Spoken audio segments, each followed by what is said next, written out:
Heipä hei, virtuaalirekkailijat ja virtuaalirekkailijaksi tahtovat.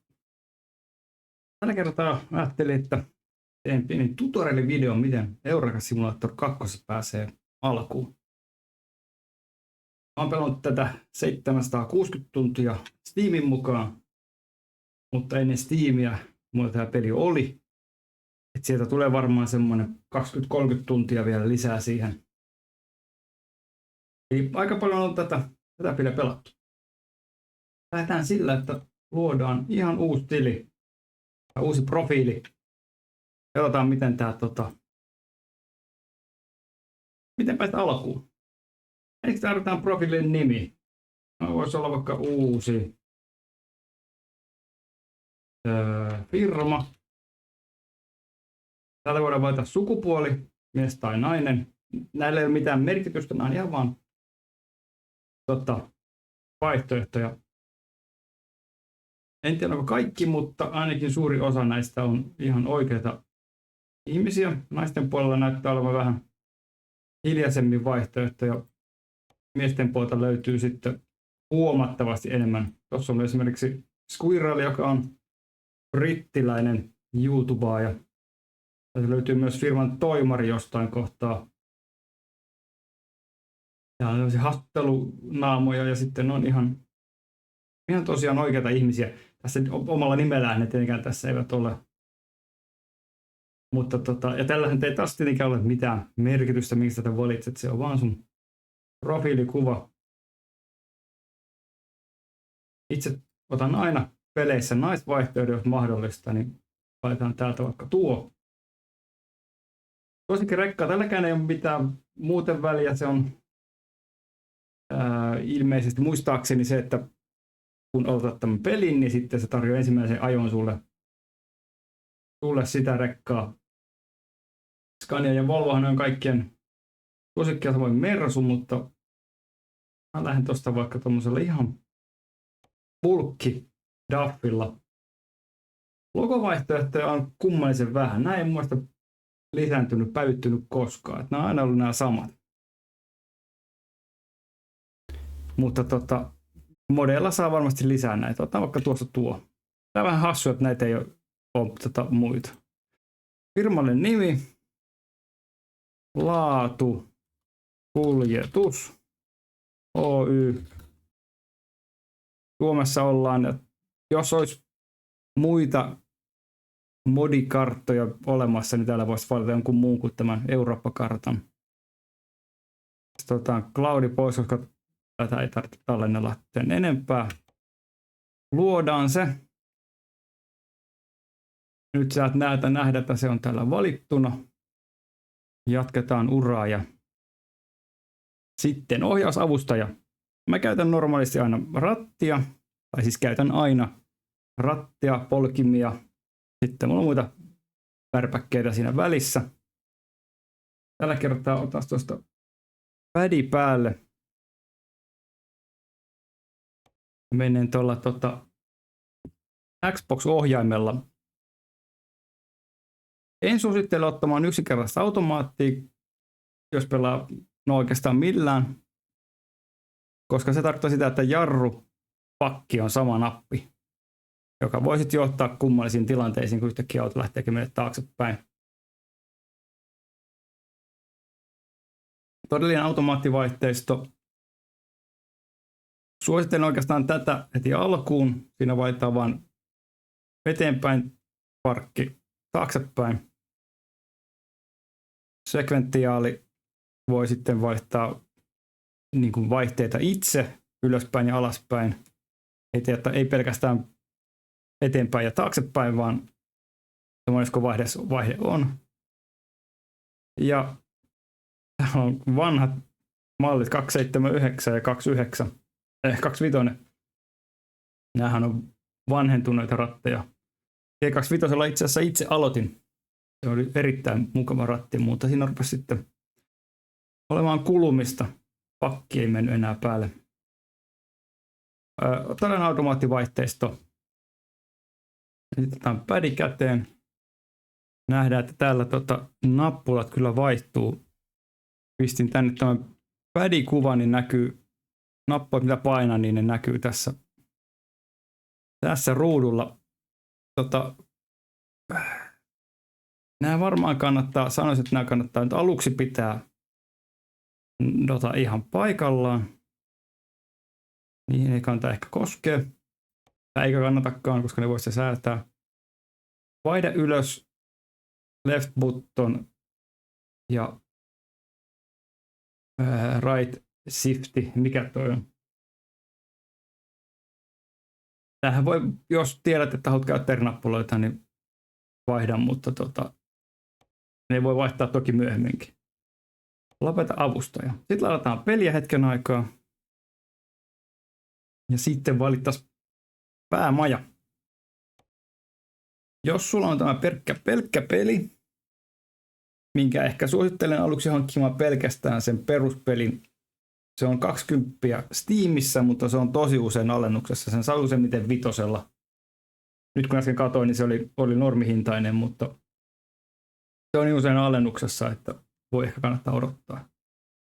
Mulla tässä on vissiinkin aika lailla kaikki DLC, vai puuttuukohan se uusin. Niin mulla on näitä paikkoja, missä valita. Jos sä oot pelkän peruspelin ostanut, niin se on lähinnä tää Keski-Eurooppa.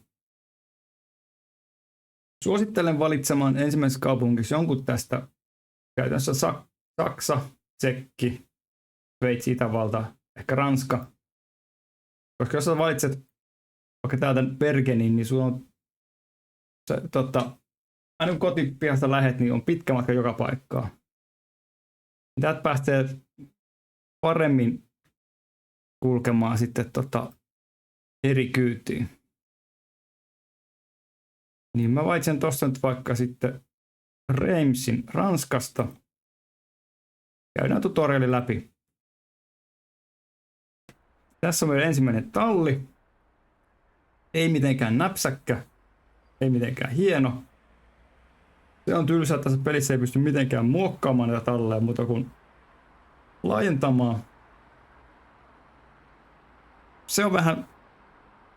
Ei pysty kustomoimaan tallia tällä hetkellä mitenkään. Se on ehkä vähän tyhmää.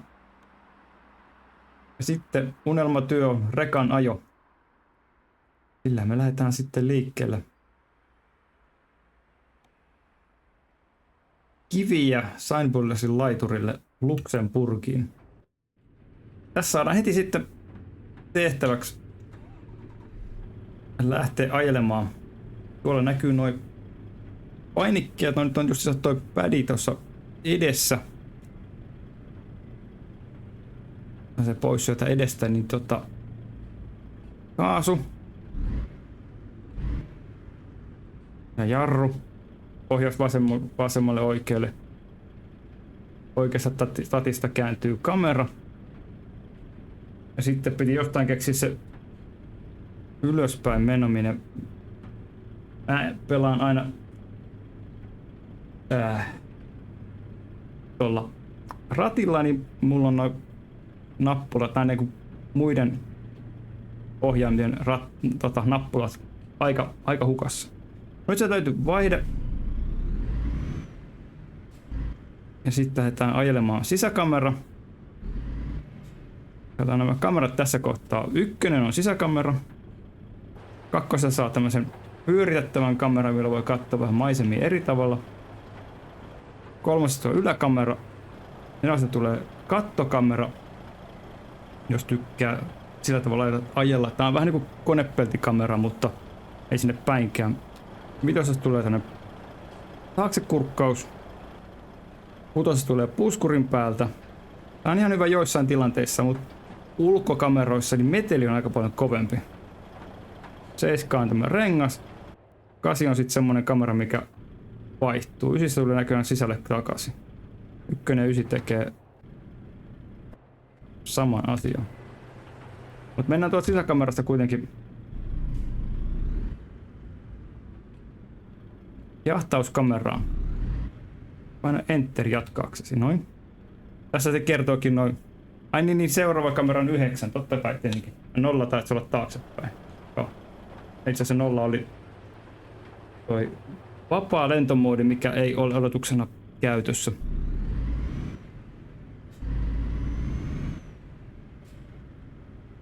Reittiavustaja löytyy. Jops, väärä nappi. Reittiavustaja löytyy täältä. Sitten tänne vasemmalle oikealle puolelle, joka kertoo missä päin sä oot menossa, kertoo nopeuden, millä vaihteella ajat, missä kunnossa rekka on, paljonko polttaa niitä, kuinka väsyttää, onko tullut viestejä, päivämäärä ja tilin saldo 2 tonnia, sille ei vielä kauheasti tehdä asioita.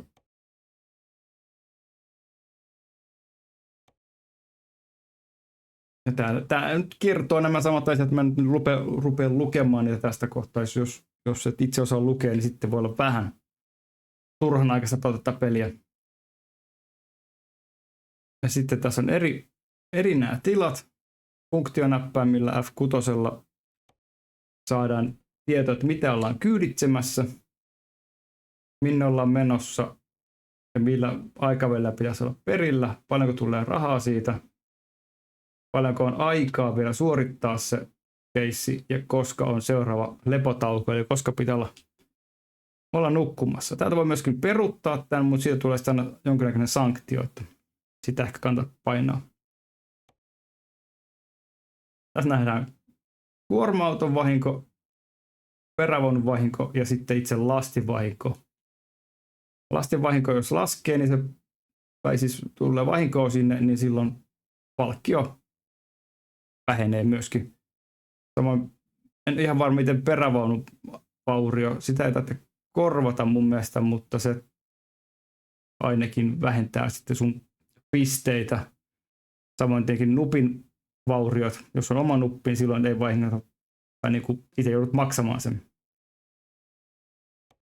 Kasissa tulee sähköpostit, niitä ei tässä ole. Sähköpostit, mitä sulle tulee, niin on pankilta. Jossain kohtaa ne sanoo, että hei, nyt olisi kyllä ilmaista rahaa tarjolla, että tuutko hakemaan. Ja ysistä sitten löytyy keskustelu. Tämä on enemmänkin sitten monipelijuttu ja tämä. Me voimme jatkaa tästä. Jatketaan tuolta ja sitten yleensä itse pidän tätä navigointisivua tässä, jos painan F5, niin täältä voi vaihtaa tätä, että kuinka kaukaa se tämän kartan näyttää.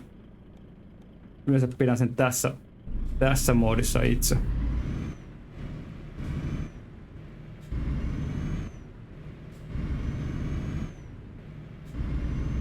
Sitten vaellaan rauhallisesti omaan tahtiin. Kiirehän tässä ensimmäisessä keikassa ei varsinaisesti ole. Matka on lyhyt. Kartasta voi katsoa, että missä kohtaa tai mihin suuntaan pitäisi mennä. Mihinkään ei tietenkään kannata törmätä, koska se on aina huono bisneksellä. Täällä on portti, jonka pitäisi aueta meille, kun tullaan tähän lähelle. Ei auennu. Onko nyt niin, että me pitää kiertää toiselta puolelta? Tämähän meni heti ihan blörinäksi. Kartta ei näyttänytkään meille, että se pitää mennä tuolta. No Juman lavita. Kartta näyttää, että tuosta pääsit, mutta ei se portti kuitenkaan aukea. Noin, piti vähän kierrellä uudestaan. Tuossa näkyy kartassa nyt tommonen nukkumapaikka. Sitä me emme tutustu siihen asiaan, mutta se on semmoinen, mikä tulee varmasti tutuksi myöhemmin pelissä. Nyt vähän hakee vaihteita.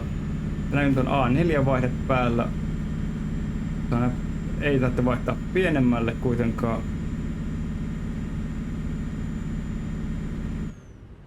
Nyt täytyy 5. vaihe. Kohta vaihtaa varmaan 6. Tämä on automaattivaihteiden hyöty, että ei sitä itse painella nappuloita. Sitten päästään varsinaiseen ajamiseen. Ajamiseen tullaan tutustumaan sitten myöhemmin, joten varpataan tästä tämä ensimmäinen ajo sinne ihan vaan määrän päähän. No niin, vähän lähestytään määrän päätä. Eli vaunu pitäisi saada sitten paikallensa. Laitetaan tähän merkille ja pysähdytään. Kysytään suoraan, että mitä halutaan. Mihin laitetaan, eli pitää peruuttaa selkeästi hankalempaan paikkaan. Tässä on 90 kokemuspistettä. Varmaan päälle vaihtoessa saat 500 kokemuspistettä. Silloin ajetaan vaan suoraan ja parkkeerataan oikeaan ruutuun. Nyt on kiire, jätä pysäköinti väliin, ei yhtään kokemuspistettä. Peli on sitten siinä. Otan nyt tämän, otetaan varman päälle. Ja nyt sitten yritetään keksiä se tuohon ruutuun. Eikö vähän liian pitkäksi? Taas mennä. Jos sitä vielä taipuu. Laitetaan se sinne niin kauas kunnes toi... Ei tämä nyt vähän hukkaa tämä homma. Niin pitkälle, että toi renkula muuttuu vihreäksi. Tässä kohtaa voi ottaa vaikka tämän ulkokameran käyttöön, niin on helpompi tähdätä, mutta toi nupin keula pitää saada nyt kahden yksittäisen valkoisen vilkkuvaisen systeemin eteen. Noin. Sitten tuolta otetaan tallat alas ja vaunu irti ja sen jälkeen meille kerrotaan, mitä sieltä löytyi. Sieltä tuli vähän pointseja, peruspalkkio, kokemusta 23 ja tuosta kun vaunu pistettiin siihen suoraan ruutuun, niin 15 pointsia lisää. Se näyttää sitten päämaja, mikä nähtiin tuossa aikaisemmin jo.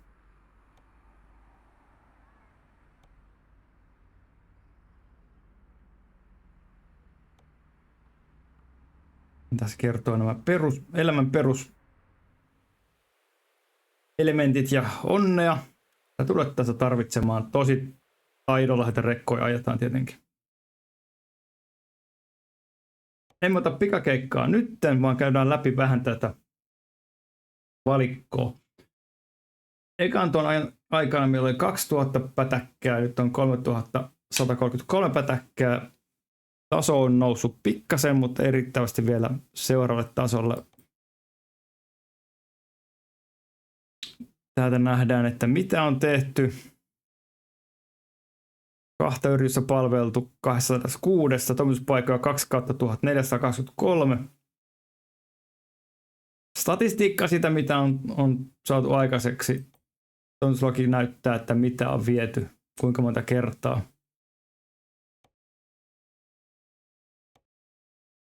Näistä ei näpyttele mitään, noissa ne on vaan placeholdereita, tai siis näyttää vaan tuo.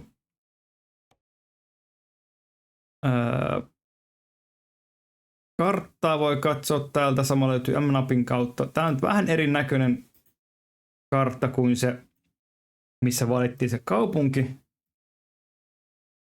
Tämä on yksinkertaisempi. Näyttää minne asti kaikkialle voi tässä mulla ajaa, kun mulla on näitä DLCitä hankittuna. Ja uran edistyminen sitten kun, itse asiassa tämä ei näytä sitä, ei näytäkään niitä asteikta. Tämä on sama nappula kuin tuo.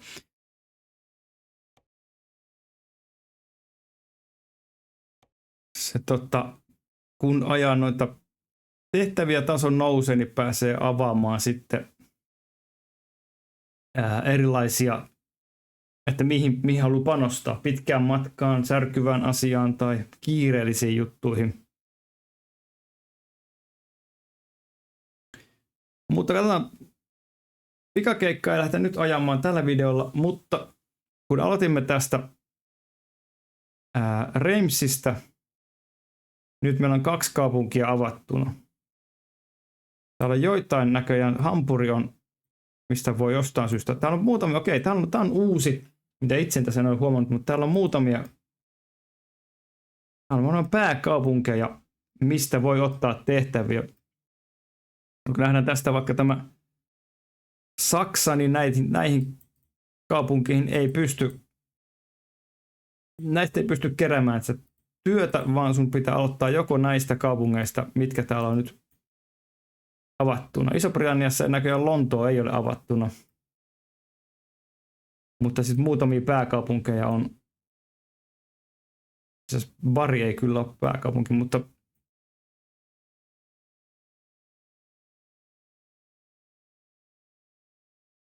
muutamia kaupunkeja avattuna.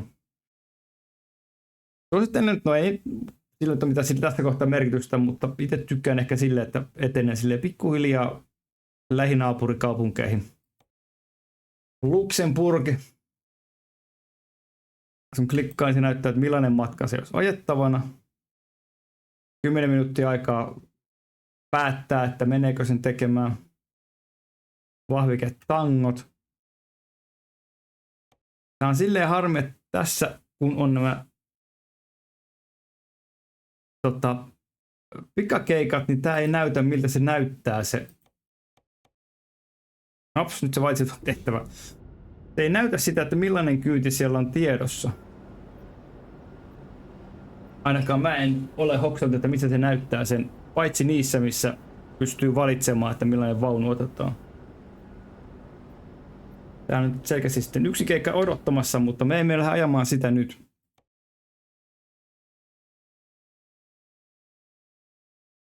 Sähköpostia on tullut. Kertoo, Duffilla on myymällä auki. Ja käytettyjä autoja on saatavilla myös. Tässä kohtaa ei kansi intoilla kyllä mun mielestä sen oman auton hankkimisen suhteen, vaan katsella vaan, että mitä. Katsellaan näiden niin peruskuljetusten kautta. Tehdään nopea kurkkaus asetuksiin. Suosittelen pistämään nämä asetukset sellaisiksi, että se peli pyörii sulla oikein hyvin.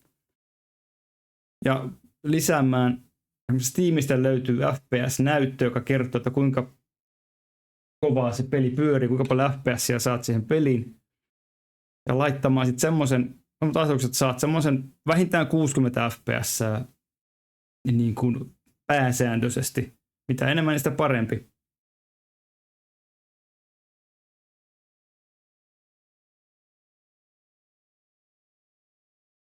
Mutta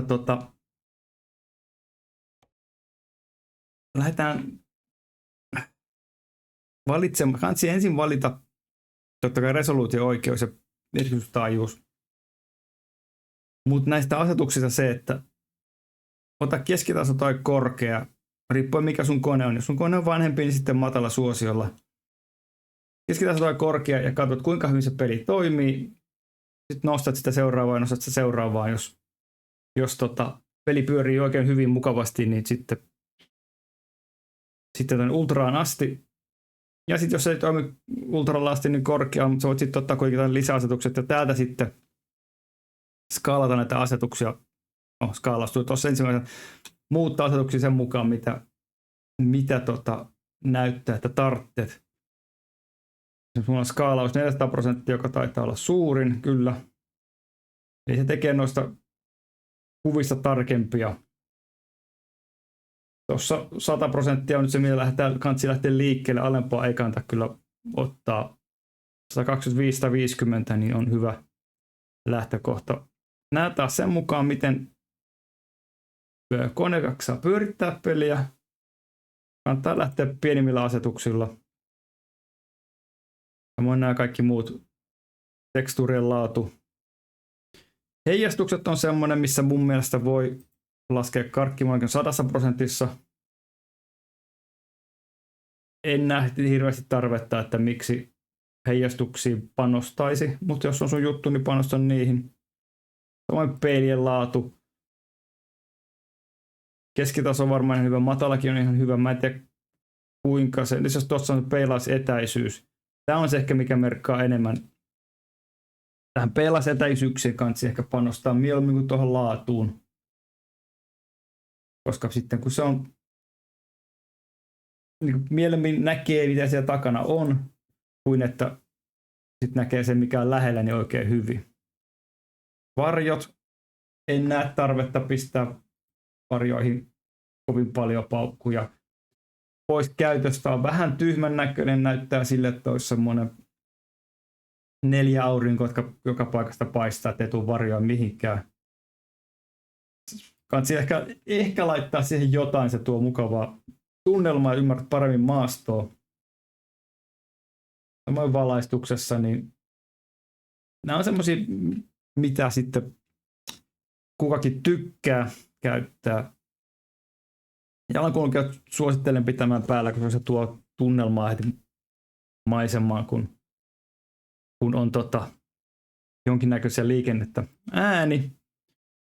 Mahdollisesti on musiikki täällä täysillä. Olen ottanut nämä pois päältä, koska ne soi tosi kovalla, kun pelin käynnistää. Ääni laittaa asetukset sen mukaan, kun ne tykkäät. Ja on ehkä vähän kasvattanut tätä. Tämä on 50% normaalisti, muistaakseni. Vähän kasvattanut näitä tiettyjä elementtejä. Tällä voimakkuus on 100%. Se ei, aikaisemmissa peleissä se oli tosi vähän enemmän, että kuinka se on kehittynyt tässä.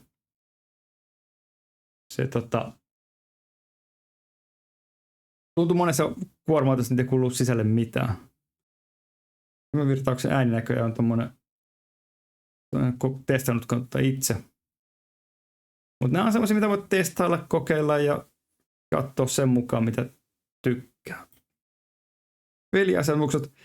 Väsymyksen simulointi. Suosittelen alussa pitämään päällä, mutta mä otan sen, tai mulla se ei normaalisti ole päällä, koska mä oon pelannut sen 700 tuntia, niin ja mä pelaan käytännössä vain striimeissä tai YouTube-videoilla, niin se vähän rikkoo sitä peliä, tai siis videota, koska sitten se väsymys tulee just silloin, kun on hyvä meininki, ja sitten joutuu ajamaan yöllä tai vesisateessa.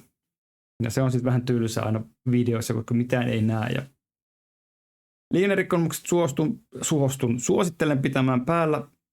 Jos otat pois, niin tästä pelistä voi tulla vähän tylsä, kun sulle ei tule mitään sanktiota siitä, että olet punaisia päin tai ylinopeutta tai törmäilet johonkin. Se on vähän se olisi liian yksinkertaisen pelaaminen. Toi varmaan kannattaa pitää 100%, jos haluat pidempää keikkaa, niin sitten isommaksi, mutta alussahan se on tässä kohtaa, kun ollaan pelissä, niin sillä on merkitys, koska se on niitä keikkoja on sen verran, mitä niitä on, ja ne on niin pitkiä kuin ne on, että kovin pitkiä keikkoja ei tässä valita. Vaikeassa osa, mikä äsken katsottiin, niin valitse aina on varmaan ihan hyvä. Eilet sitten halua aina vetää sen parkkiin. Satunnaiset tietapahtumat. Tätä suosittelen laskemaan. Nämä ei niinkään haittaa sitä liikennettä tai ajamista, mutta tämä kiertotiet on sitten semmoinen, mitä suosittelen laskemaan. Se on sitä, että kuinka paljon siellä tiellä on semmoisia tapahtumia, mitkä vaikuttaa sun reittiin. Että jos sulla on vaikka puoli tuntia peliaikaa, oikean maailman peliaikaa jäljellä puoli tuntia, niin sitten tulee kiertotie, niin saattaa lisätä se 15 minuuttia siihen sun tehtävään, niin saat sen perille, koska sä joudut kiertämään jostain kaukaa, ja se saattaa oikeasti olla hankala sitten. Saten todennäköisesti on sen laskemaan, koska tässä pelissä saattaa usein, niin 7% saattaa vettä tosi usein. Aikavyöhykkeet, en ole tutustunut, en osaa sanoa, että onko sillä kauheasti merkitystä. Ja tässä sait näköjään pois sitten ne merkit, että mihin suuntaan ei saa ajaa.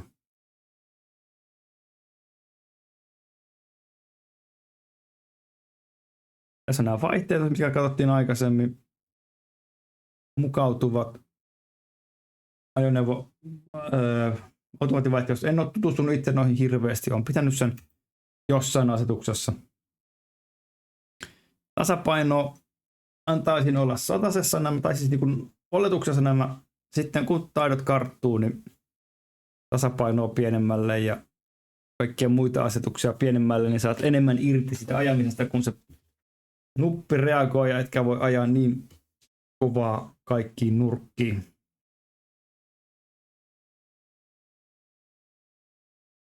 Jarruherkkyys on sitten omasta kiinni, että mitä tykkäät pitää. Mun mielestä pelissä on aina ollut jarrut vähän turhan tiukilla.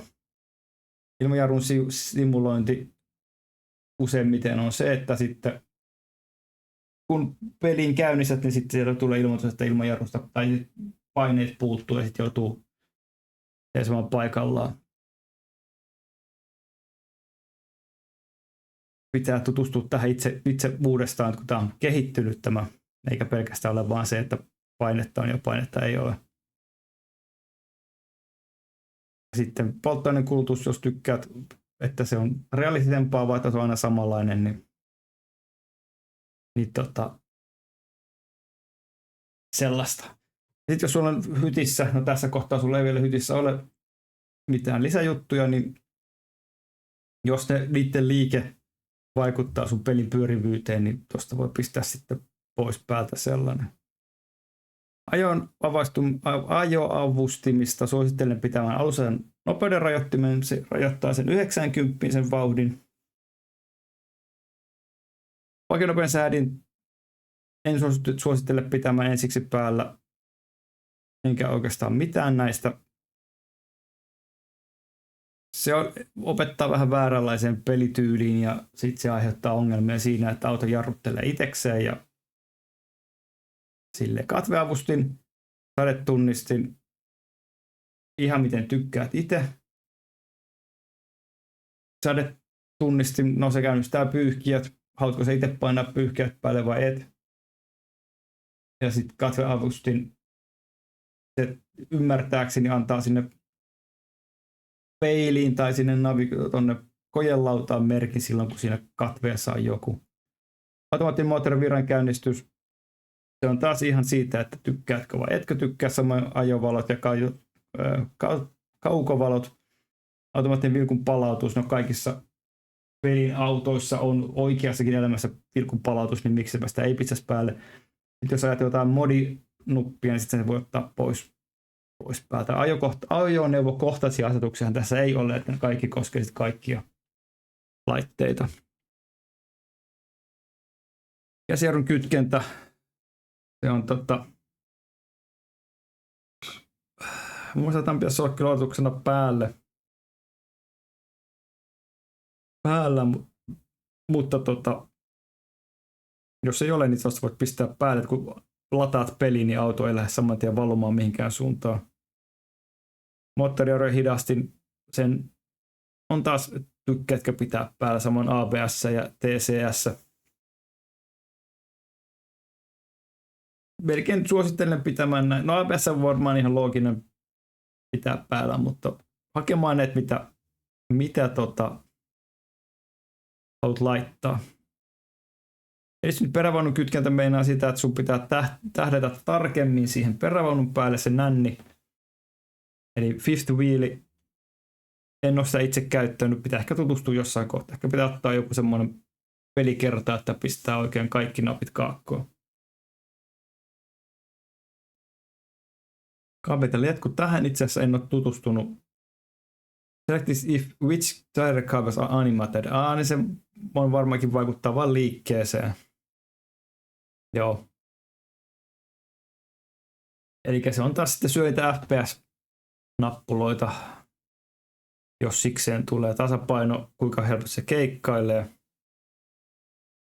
Ja nämä on sitten taas ihan omista mieltymyksistäsi kiinni. Teet näillä, mitä sitten teet. Ehkä tässä alussa kantsii pitää sitten ihan nollissa. Käyttöliittymässä, no tämä on taas sitten, ei valitsen niinkään pelaamiseen. Näitä en itse käynyt läpi. Navigointitila, nopein, lyhyin, pienet tiet. Tykkään käyttää pieniä tietä, mutta siinä on semmoinen harmi, että jos sä oot moottoritiellä, tulee ramppi, ja sitä kääntyy tie johonkin suuntaan ja ramppi alas, niin se usein ohjeistaa sua nousemaan sen rampin ylös, tulemaan seuraavan rampin suoraan alas sen samalle tielle, jolloin se hidastaa sun matkan tekoa eikä sulle oikeasti tuo mitään lisää. Pahimmillaan siinä rampin päässä on sitten liikennevalot tai stop-merkki, joten se on pysähtymään lähteä liikkeelle uudestaan mäkilähtönä, niin se kannattaa huomioida, että silloin kun pienet tiet, niin pitää sitä navigaattoria katsoa vähän tarkemmin, että millaista reittiä se oikeasti tarjoaa. Tämä on taas preferenssit, mihin olet kartan suuntaa. Samoin nämä muut, mitä haluat täällä pitää. Jos olet pelaat suomenkielisenä, niin silloin nämä on oletuksena tällaiset. Suomen välianimaatiot ja varoitukset ja muut. Ihan sitä kyllä, että miten tykkäät niitä asetella. Näppäimiä painikkeita en käy läpi, koska nämä on sitten opeteltava joka tapauksessa itse. Mulla täältä nyt ei ole kiinnitettynä mun rattisysteemeitä, niin täältä näyttää, että puuttuu näitä ohjaimia, mutta siitä me ei tässä nyt välitä. Täältä kannattaa siinä muutamat tietyt näppäimet opiskella läpi. Ne tulee toki sitten ajaessa esiin. Nyt ohjaimissa, mutta tosiaan puuttuu täältä nämä ohjaimet, niin näitä ei nyt pysty katsomaan läpi. Tarinapalautteet, muut tämmöiset, niin nämä on sitten taas siitä kiinni, että millaiset vehkeet sulla siellä on ja minkälaisia ominaisuuksia haluat laittaa. Online on toi, no, tämä on taas ihan kiinni siitä, että mitä tykkää. Tätä profiilia ei ole yhdistetty World of Trucksiin, enkä se aio yhdistääkään, mutta sieltä tulee sitten muita ominaisuuksia. Helppokäyttöisyys, nämä on taas asioita, mitä opiskele itse. Suosittelen pitämään nämäkin oletuksena, kunnes toteat, että jotain muuta tarvitsee. Päätäpä nyt takaisin sinne juttuun. Ja nyt kun mulla ei ole kiinni rattia eikä muita, niin se valittaa. No itse asiassa pädi meni juuri pimeäksi, mutta se valittaa, että puuttuu juttu. Semmoinen, tästä tuli paljon pidempi video kuin mitä ajattelin, että tästä olisi tullut, mutta tässä oli ensimmäinen kurkkaus tähän Euro 2 maailmaan. Pistä peukku ylöspäin, jos tykkäsit, peukku alaspäin, jos et tykännyt. Jos olet tilannut kanavaa, niin tilaa se. Jos olet tilannut kanavan, niin peruta se kanavan tilaus. Jätä kommentti, tai jos olet kirjoittanut jo kommentin, niin käy poistamassa se. Ja samoin voit liittyä Lois Luursa YouTube-kanavan Discordiin, linkki löytyy alhaalta. Jos olet sinne jo liittynyt, niin nyt on hyvä aika sitten käydä poistumassa sitä serveriltä, Discord-kanavalta. Saa kommentoida tässä videolla. Yritin käydä läpi näitä perusasioita, osalle ihan tuttua juttua ja osalle ehkä vierasta tuttua juttua. Joka tapauksessa minä ja tämä oli tämä. Hei hei.